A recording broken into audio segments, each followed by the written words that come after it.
बाबा जी गल यह है कि मैं 73 साल उम्र सामने खलोता ना, 1 2 3 4 5 6 7 बंदे खलोते, मैं लम्मे पै जाना, सद्दे मेरे उत्ते चढ़ जाओ, एक नूं कह देवां आए मेरा गोडा गया, भावें गोडे से चढ़ो, भावें इलाका गैर से चढ़ो, भावें ढिड से चढ़ो, भावें नक से चढ़ो, एक बंदे नूं कह देंगा भी थले उतर जा तो लाख रुपया इनाम देंगा, तुसीं भावें मैनूं हज़ार सारे जने। वो शेर कहा था कि क्यों बनाती हो तुम रेत के ये महल, जिन्हें एक रोज खुद ही मिटाओगी तुम, कहती हो इन दिल जलों से प्यार है तुम्हें, कल तक इनका नाम भी भूल जाओगी तुम। तो वो भी एक आर्ट था जो रेत पे बनता था। और आशिक जो थे वो साहिलों पे नाम लिखते थे, दरख्तों पे नाम लिखते थे कि वो दरख्त जो है जैसे जैसे बड़ा होगा ये हमारी याद रहेगी। पता नहीं ऐसी कितनी यादें और ऐसे कितने पीपल के और बरगद के पेड़ के नीचे जो लव स्टोरीज थी वो कंप्लीट भी हुई है नहीं, ये तो खैर किस्सा ही अलग है, लेकिन हाँ ये मुश्किल काम है।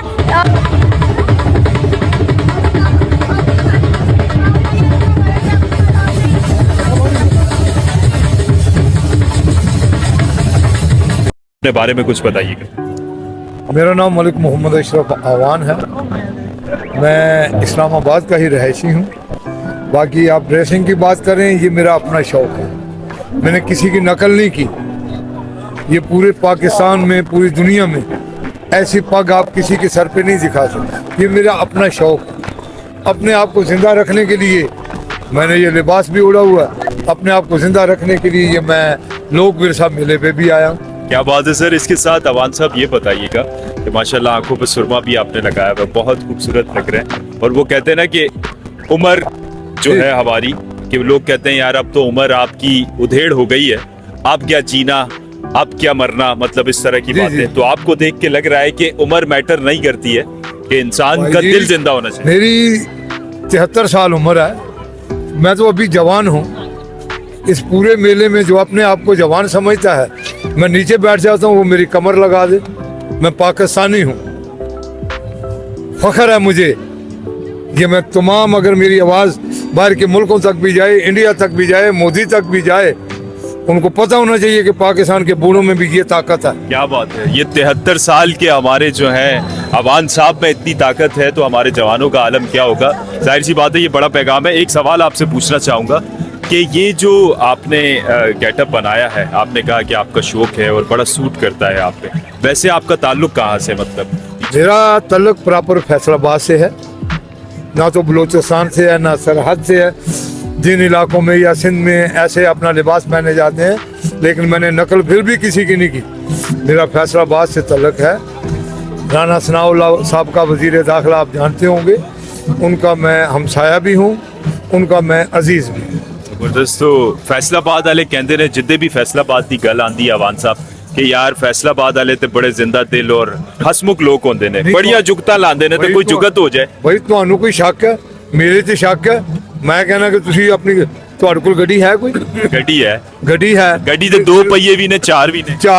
ਚਾਰ ਪਹੀਆਂ ਵਾਲੀ ਹੈ ਨਾ? ਹੈ ਬਿਲਕੁਲ। ਇਸ ਤਰ੍ਹਾਂ ਕਰ ਲੈਣਾ, ਮੇਰੀ ਵੀ ਗੱਡੀ ਖਲੋਤੀ ਹੈ, ਮੈਂ ਬਾਹਰ ਗੱਡੀ ਬੰਨ ਕੇ ਮੁੱਛਾਂ ਨਾਲ 1 ਕਿਲੋਮੀਟਰ ਖਿੱਚ ਕੇ ਲੈ ਜਾਣਾ, ਤੇ ਜੇ ਨਾ ਖੜਾ मेरी गड्डी ਤੁਹਾਡੀ, ਜੇ खिंच के लाए तो ਤੁਹਾਡੀ गड्डी। ओ की गल है। नाजरीन, है कोई मुकाबला करने वाला तो कमेंट में बताए। इवान साहब से मूछों से गाड़ी, वो जो आजकल बाबा चल रहे हैं वहां पर देती है उस अपने अपर, वो कहता है कि मैं उस भी मुच्छा नाल गड्डी नहीं छीकी। बाबा जी गल यह है कि मैं 73 साल उम्र सामने खलोता ना, 1 2 3 4 5 6 7 बंदे खलोते, मैं लम्मे पै जाना, सद्दे मेरे उत्ते चढ़ जाओ, एक नूं कह देवां आए मेरा गोडा गया, भावें गोडे से चढ़ो, भावें इलाका गैर से चढ़ो, भावें ढिड से चढ़ो, भावें नक से चढ़ो, एक बंदे नूं कह देंगा भी थले उतर जा तो लाख रुपया इनाम देंगा, तुसीं भावें मैनूं हज़ार सारे जने दे दो। वान साहब क्या खूब की तक कहा है आपने। इलाका गैर की आपने बात की, आपका इलाके गैर का जो सफर है वो बहुत तवील है, तो आप शायद वो साथ छोड़ गया हो। ना ना ना ना ना ना ना ना ना, ऐसी तो उम्र शुरू हुई है साथ निभाने दी। वाह क्या बात है। गॉड गिफ्ट है। फैसलाबादियाँ 4 हाजिर बेगमा ने, 29 मेरे बच्चे ने।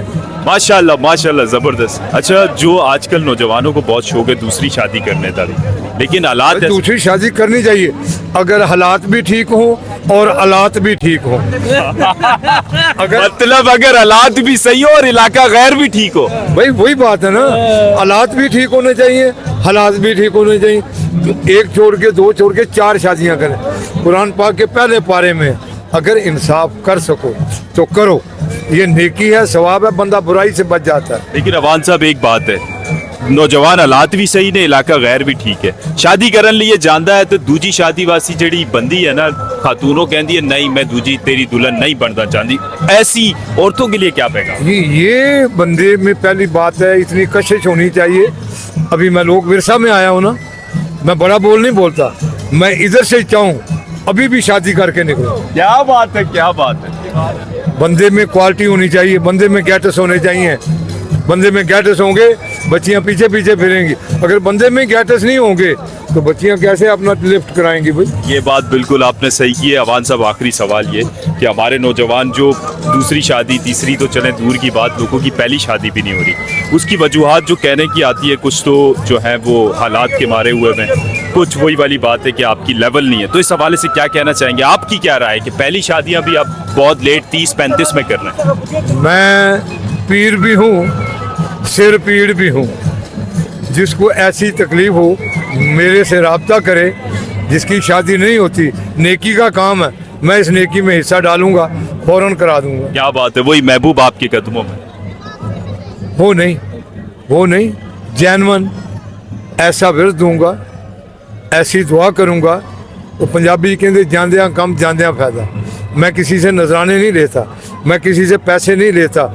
मेरी हुकूमती सतह पे मैंने पेशन गोइयाँ की हैं। तमाम देखने और सुनने वालों को खुशामदीद। मैं हूं खुर्रम खान और आप देख रहे हैं आज़ाद टीवी। और आपको बताना चाहूँगा, इस्लामाबाद के लोक विरसा मेला में मौजूद हैं और ये तारीखी मेला है इस्लामाबाद का, और इसके साथ साथ इसमें पाकिस्तान के पूरे रंग नजर आते हैं। और आज का इंटरव्यू बहुत स्पेशल होने वाला है। ऑडियंस, नाजरीन, आप पूछेंगे क्यों?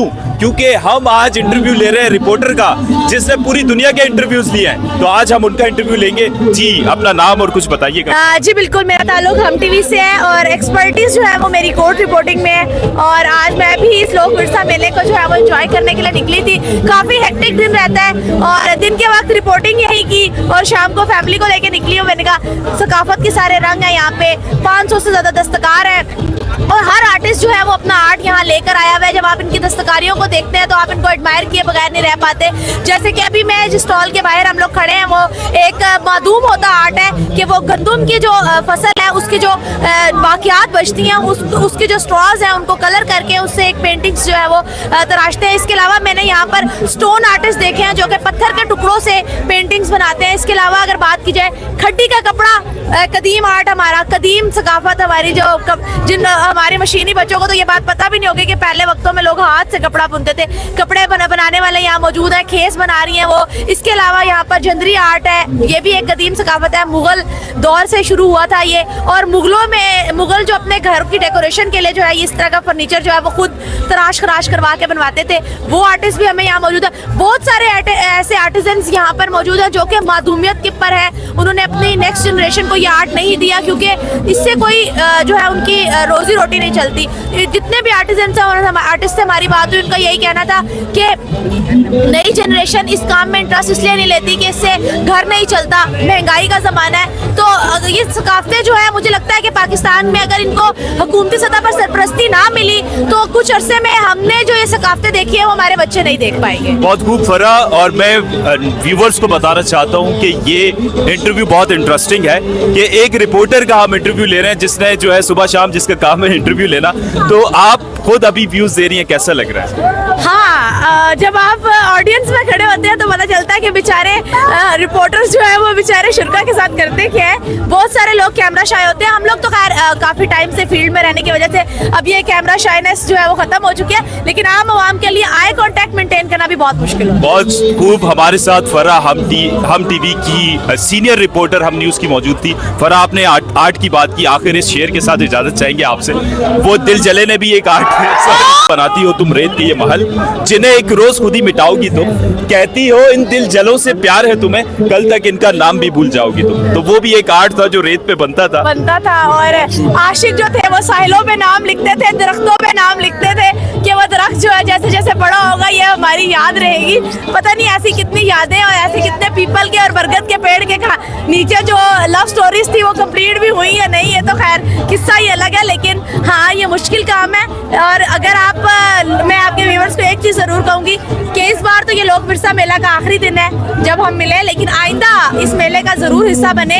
अपने बच्चों को लेकर आए, यहाँ पर आर्टिसंस आपको मिलेंगे, दस्तकारों का काम करना उनको दिखाएं, क्योंकि हो सकता है फ्यूचर में ये चीज़ें बिल्कुल मादूम हो जाए या मेलों ठेलों तक ही महदूद होकर रह जाए। बहुत खूब, थैंक यू फरा, थैंक्स अ लॉट।